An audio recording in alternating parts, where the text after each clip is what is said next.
Hoje eu vou falar sobre um folheto que fala Jesus Salva. O título do folheto é Jesus Salva.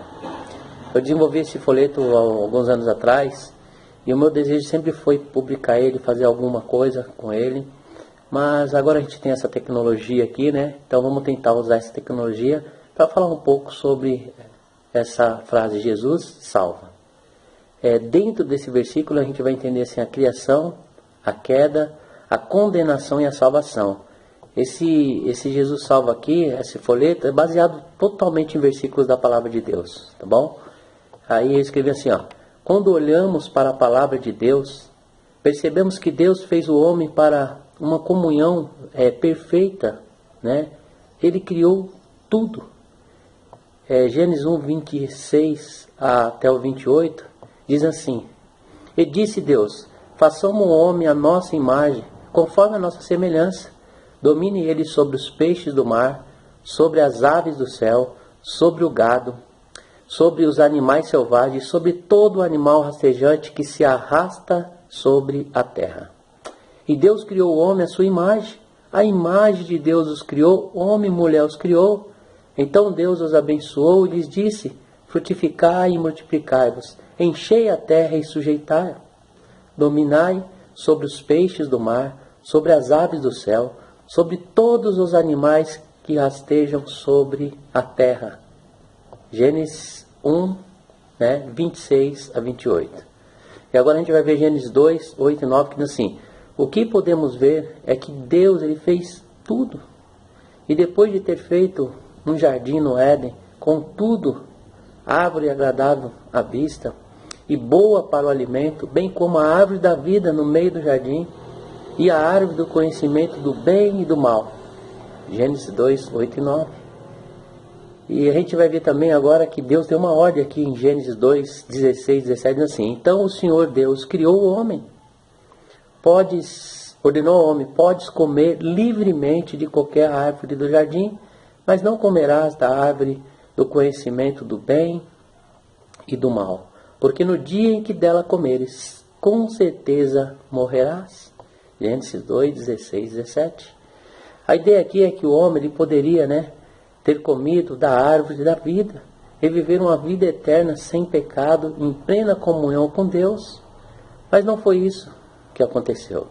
No capítulo 3 nós vemos que, de Gênesis, nós vemos a queda do homem.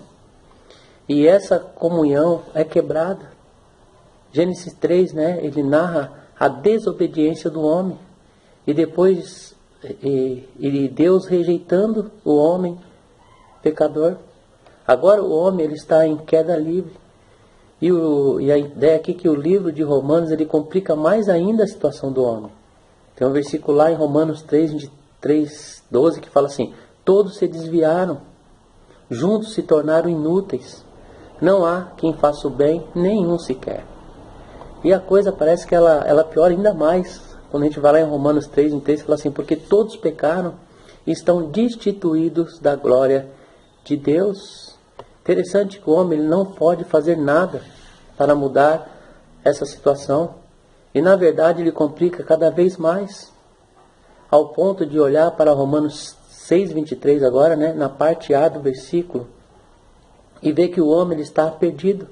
Diz assim: porque o salário do pecado é a morte. Aqui não está falando de morte física, não é, e sim espiritual. Não é a morte física que vai pegar o homem aqui, mas a morte espiritual, que significa separação total de Deus. O pecado do homem, ele ofende tanto a Deus, que essa separação é inevitável. Mas a grande solução e esperança é Cristo Jesus. O versículo continua. Romanos 6, 23, aí a parte A falou que o salário do pecado é a morte, mas tem uma vírgula e fala: mas o dom gratuito de Deus é a vida eterna em Cristo Jesus nosso Senhor.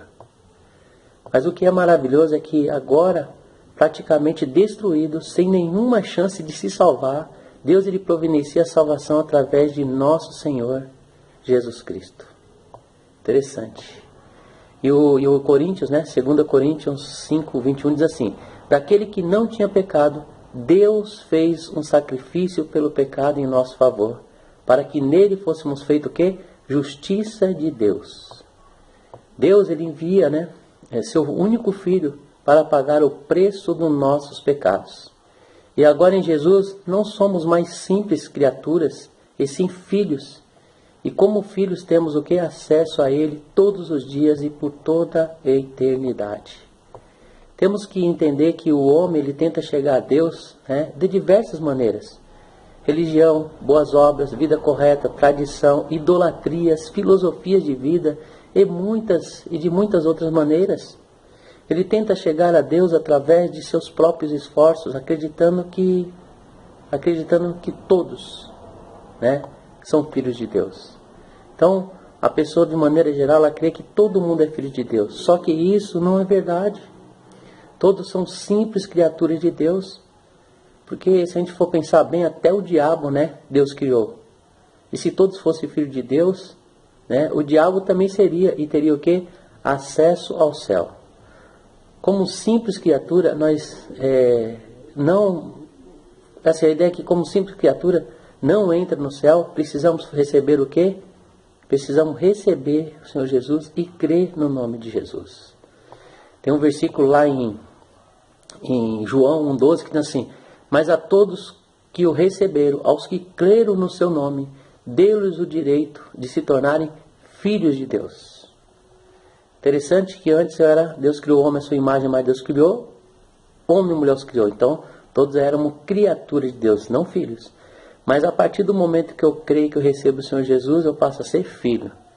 E a ideia é que quando você entende que é pecador miserável, e que não tem condições de se salvar, e arrependido confessa os seus pecados e recebe o Senhor Jesus como o único e suficiente Salvador, você pega o caminho de volta para o Pai, que restaura essa comunhão, que foi o quê? Que foi quebrada lá no Éden, lá na desobediência do Éden. E tem um versículo lá em Isaías 55, 6 e 7 que diz assim: buscai o Senhor enquanto se pode achar, invocai-o enquanto está perto. O ímpio, ele deve deixar o seu caminho, e o homem mau, e os seus pensamentos, volte-se para o Senhor, que se compadecerá dele. Volte para nosso Deus, porque é rico em perdoar. É isso que o versículo diz. Que você possa entender essa mensagem, e que Deus possa falar fundo no seu coração. Amém?